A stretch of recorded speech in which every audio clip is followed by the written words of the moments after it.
नमस्कार दोस्तों, कैसे हैं आप सब। उम्मीद करता हूँ आप सबकी तैयारी बढ़िया चल रही होगी। बीपीएससी 70th बीपीएससी का देखिए जो एग्ज़ाम है वो 30 सितंबर 2024 को होगा, जो आयोग के चेयरमैन ने जैसा ट्वीट करा था। डेट तो उन्होंने पहले ही बता दी थी, एक हफ्ता हो गया डेट बताए हुए। तो आप लोग अपनी तैयारी अच्छे से करते रहिए। तैयारी में बिल्कुल भी ढील ना दीजिएगा, वरना फिर परेशानी हो जाती है। फिर वापस ट्रैक में आने में, फिर वापस पढ़ाई कि उस सिलसिले में आने में काफ़ी ज़्यादा समय लग जाता है। तो कंसिस्टेंट होके पढ़िए और डेली पढ़िए। हम लोग मॉडर्न हिस्ट्री के पीवाईक्यू सीरीज देख रहे हैं।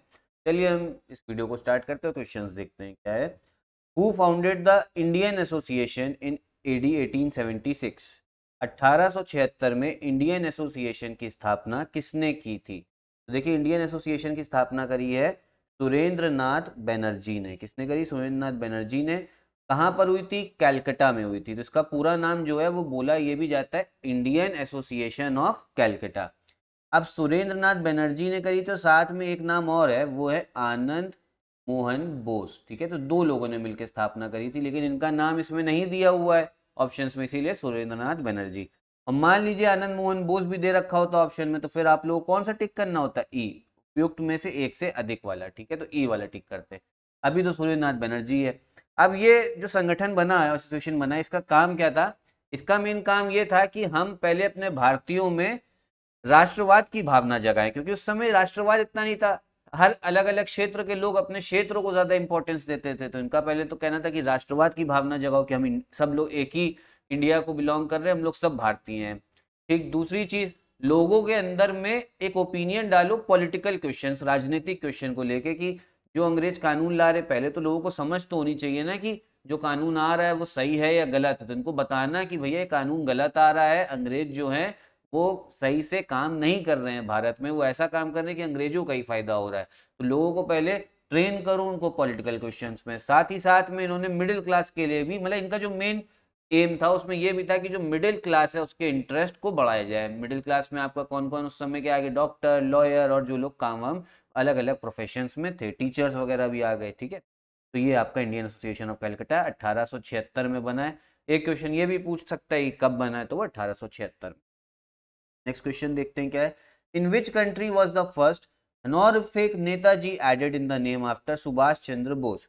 सुभाष चंद्र बोस के नाम के पहले सम्मान सूचक नेताजी किस देश में जोड़ा गया?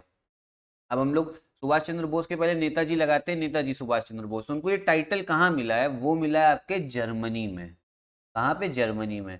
ये जर्मनी में कब? 1942 में। ठीक है, तो जो हमारे भारतीय सैनिक थे आजाद हिंद फौज के, उन्होंने ही सुभाष चंद्र बोस को टाइटल दिया था, किसका? नेताजी का। अभी जर्मनी करने क्या गए थे? देखिए, उस समय पे 1942 में चल रही थी सेकेंड वर्ल्ड वॉर। कौन सी? सेकेंड वर्ल्ड वॉर चल रही थी। और जर्मनी का उस समय जो शासक थे वो थे हिटलर। हिटलर जो थे वो अंग्रेजों के खिलाफ थे। तो सुभाष चंद्र बोस वहां मदद मांगने गए थे हिटलर से कि आप हमारी मदद करिए, क्योंकि आप क्या अंग्रेजों के खिलाफ हैं, और अंग्रेज हमारे भी दुश्मन है, दुश्मन का दुश्मन दोस्त होता है। तो इसीलिए हिटलर से मदद मांगने गए थे, आप हमारी मदद करिए सैन्य शक्ति में, जिस वजह से हम अंग्रेजों को अपने भारत से निकाल पाए। ठीक है, ये ध्यान रखिए। और सुभाष, एक फैक्ट और याद रखिएगा, सुभाष चंद्र बोस ने ही महात्मा गांधी को टाइटल दिया था फादर ऑफ द नेशन का। कौन सा title? Father of the nation. Bapu बोला था उन्होंने महात्मा गांधी को। ठीक है, अगला क्वेश्चन देखते हैं क्या है। Who is related to Chittagong armoury raid? Chittagong सशस्त्रगार धावे से कौन संबंधित है? तो ये संबंधित है सूर्यसेन। ठीक है, कौन? सूर्यसेन। कब करी थी उन्होंने ये जो धावा बोला था, रेड करी थी, कब करी थी? 1930 में। आपका जो चिटागोंग है, इसको हिंदी में, इंग्लिश में चिटागोंग, हिंदी में चटगांव, ऐसे ही बोला जाता है। ये है आपके इस समय, अगर हम प्रेजेंट की बात करें तो ये है आपके बांग्लादेश में। ठीक है, लेकिन उस समय तो सारे देश हमारे, पाकिस्तान, बांग्लादेश, पूरा भारत का हिस्सा था, तो इन बंगाल में आता था। तो इन्होंने वहां पे रेड करी थी। किस लिए करी थी? देखिए, ये भी क्रांतिकारी थे। क्रांतिकारी लोग कौन होते हैं? उनका ये कहना होता है कि हम अंग्रेजों को हटाएंगे भारत से, लेकिन ये अहिंसक वाले तरीके से नहीं, हम हिंसा करेंगे, गोलियां चलाएंगे, बम बारूद चलाएंगे। किसके खिलाफ? अंग्रेजों के खिलाफ चलाएंगे, तब जाके वो हटेंगे यहाँ से। ऐसा क्रांतिकारी लोग का सोचना था। अब लेकिन अगर उनको, हमें हिंसा करके हटाना है, किसको? अंग्रेजों को। उनके ऊपर अगर कहीं पे मान लीजिए फाइट हो रही है, गोलियां चलानी, तो उसके लिए हथियार भी तो होना चाहिए हमारे पास में। तो ये सूर्यसेन के हथियार ही लूटने गए थे। कहाँ पे? चिटगांव में। ठीक है, हथियार, क्योंकि वहां पे पुलिस के जो हथियार पड़े हुए थे, पुलिस की जगह थी, हेडक्वार्टर पुलिस की जगह थी, वहीं पे हथियार थे, तो इन्होंने कहा था हम वहां जाएंगे, वहां से जाके हथियार लूटेंगे और फिर वो अपने इस्तेमाल में। ठीक है। Which rebellion is mentioned in Bankim Chandra Chatterjee Anand Math? Bankim Chandra Chatterjee के आनंद मठ में किस विद्रोह का उल्लेख है? तो ये उल्लेख है आपके सन्यासी विद्रोह का। ठीक है, कौन सा? सन्यासी विद्रोह। नेक्स्ट क्वेश्चन देखते हैं क्या है। Which event happened first? कौन सी घटना सबसे पहले हुई? कौन सी घटना सबसे पहले हुई? ठीक है, तो देखिए सबसे पहली घटना हुई है क्रिप्स मिशन। क्रिप्स मिशन का आगमन, अराइवल ऑफ क्रिप्स मिशन, समझते हैं। क्रिप्स मिशन भारत में आया, कब आया? वो आया आपके ये आया मार्च 1942 में। कब? मार्च 1942। ठीक है। अब ये करने क्या आया था क्रिप्स मिशन? क्रिप्स मिशन का काम ये था, अंग्रेजों ब्रिटिश गवर्नमेंट ने भेजा था कि वर्ल्ड वॉर चल रही थी उस समय पे 1942 में, तो इन्होंने भारत में भेजा था कि भारतीयों का योगदान जो है वो भारत में जो है वो तो कम से कम आप सुनिश्चित करिए, क्योंकि जापान जो था वो हमारे बॉर्डर के पास आ गया था, उत्तर पूर्वी बॉर्डर के पास में, और अंग्रेजों को लग रहा था कि जापान ने खदेड़ दे मतलब अंग्रेजों को, और साथ ही साथ भारत में अगर आंदोलन चलता रहेगा तो अंग्रेजों को और दिक्कत है। तो इस वजह से उन्होंने भेजा था कि हम क्या करेंगे, भारतीयों का समर्थन लेंगे इसमें, वर्ल्ड वॉर सेकेंड में, और उनको कुछ ना कुछ आगे जाके कुछ ना कुछ एडवांटेज देंगे। तो ये क्या था? मार्च 1942 में। ठीक है, आया। फिर इसके बाद में हुआ quit India movement. Quit India movement कब हुआ? वो हुआ आपके अगस्त में, अगस्त 1942 में। ठीक है, देखिए दोनों 1942 में ही है, लेकिन ये मार्च में, वो अगस्त में, इसलिए पहला कौन सा होगा? Arrival of Cripps mission. फिर आपका जो अराइवल ऑफ लॉर्ड वेवल है, ये कब आए? ये 1943 में आए हैं, गवर्नर जनरल बने 1943 में आए हैं। कब? कौन आया? Lord Wavell. फिर आपका कैबिनेट मिशन कब आया? वो आया 1946 में। ठीक है, तो ये क्वेश्चन में आपसे ये भी पूछ सकता है कि इनको क्रोनोलॉजी वाइज, टाइम वाइज आप इसको एडजस्ट भी करिए। ठीक है, तो सबसे पहले क्या हुआ? सबसे पहले हुआ आपका बी वाला ऑप्शन, फिर हुआ ए, फिर हुआ सी, फिर हुआ डी। उत्तर प्रदेश के पीसीएस में ना ऐसे क्वेश्चन भी पूछ लेता है कि इसको ऑर्डर वाइज बताइए, आगे नीचे और 4 ऑप्शन होंगे, ऐसा लिखा होगा A B C D, A C D B A, तो उसमें सही ऑर्डर एक कौन सा होगा? बी ए सी डी, तो ये ऑर्डर है। ठीक है, ध्यान रखिएगा, ऐसे क्वेश्चन उत्तर प्रदेश के पीसीएस में पूछे जाते हैं, बिहार में भी को पूछना स्टार्ट हो जाए पूछना। ठीक है, तो आप लोग ये क्वेश्चन दिया। Who was the president of the session of the Indian National Congress held in Lahore in AD 1929? 1929 में लाहौर में आयोजित भारतीय राष्ट्रीय कांग्रेस के अधिवेशन के अध्यक्ष कौन थे? तो ये हैं आपके जवाहरलाल नेहरू। ठीक है, जवाहरलाल नेहरू। कब हुआ है आपका कांग्रेस सेशन? ये 1929 में।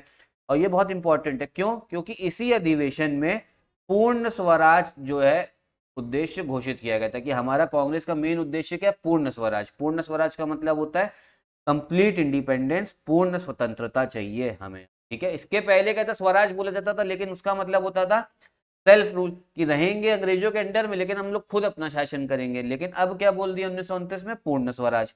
अध्यक्ष कौन थे? जवाहरलाल नेहरू। और इसी में बोला गया कि जो 26 जनवरी आपका 1930, 26 जनवरी 1930, क्योंकि दिसंबर में होते थे ये सेशन। ठीक है, दिसंबर में बोला कि 26 जनवरी 1930 होगा हमारा आजादी, इंडिपेंडेंस डे, स्वतंत्रता दिवस। मिली नहीं थी आजादी, लेकिन हम लोगों ने बोला कि ये इस दिन को मानेंगे।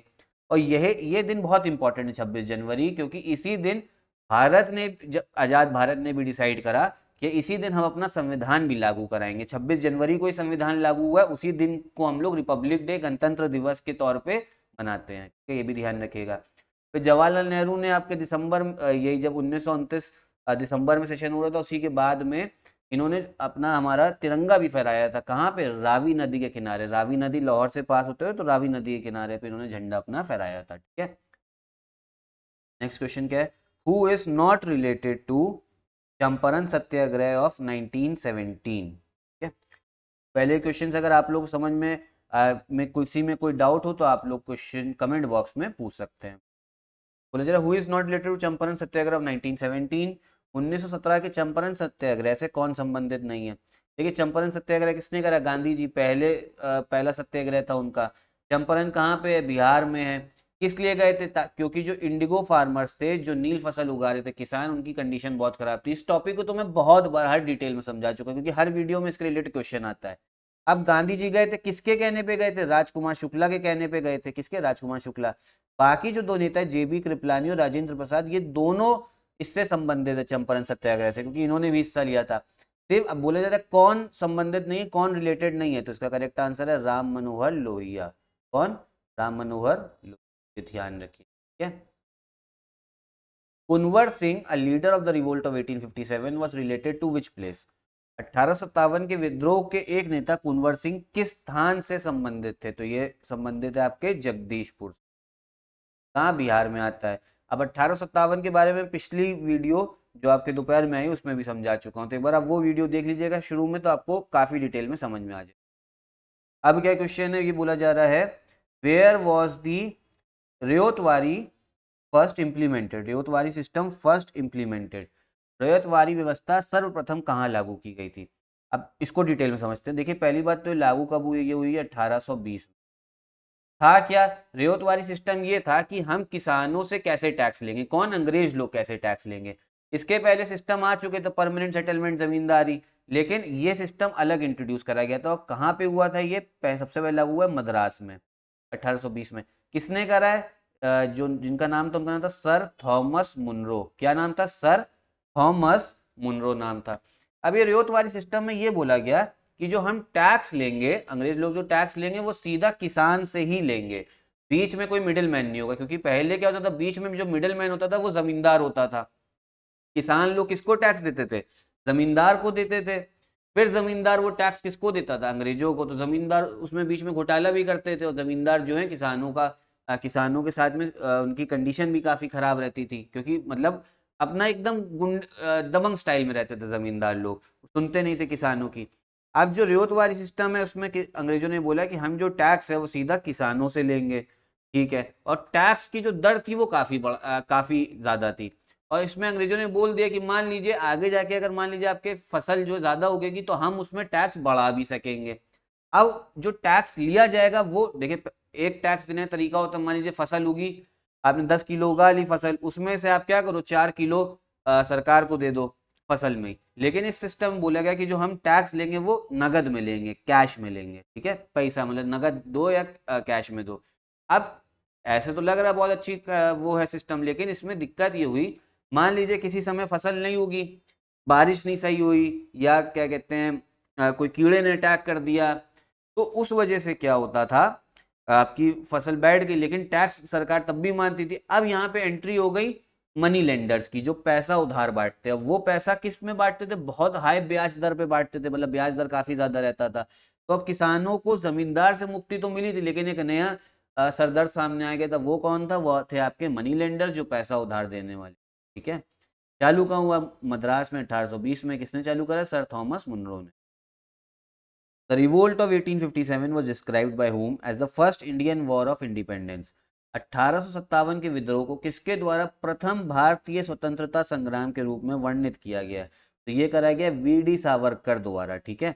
वी.डी. सावरकर ने 1909 में अपनी एक किताब लिखी थी, जिसमें उन्होंने बोला जो 1857 है वो क्या? इंडियन वॉर ऑफ इंडिपेंडेंस, 1909 में। और ये जो किताब थी ये कौन सी भाषा में थी? ये थी आपके मराठी में। ठीक है, मराठी में थी। ठीक, मराठी में थी ये किताब। साथ ही साथ में इन्होंने उस समय जो नाम दिया था वो दिया था इंडियन वॉर ऑफ इंडिपेंडेंस।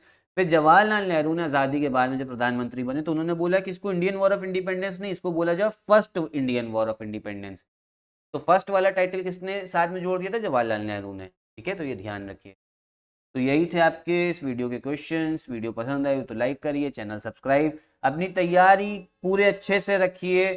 ठीक है, कोई ज़्यादा इधर उधर डिस्ट्रैक्शन लेने की ज़रूरत नहीं है, ना ही भटकिए, एक ही जगह एक ही सोर्स को फॉलो करिए। यहीं पे वीडियो भी मैं ख़त्म करता हूँ। नमस्कार।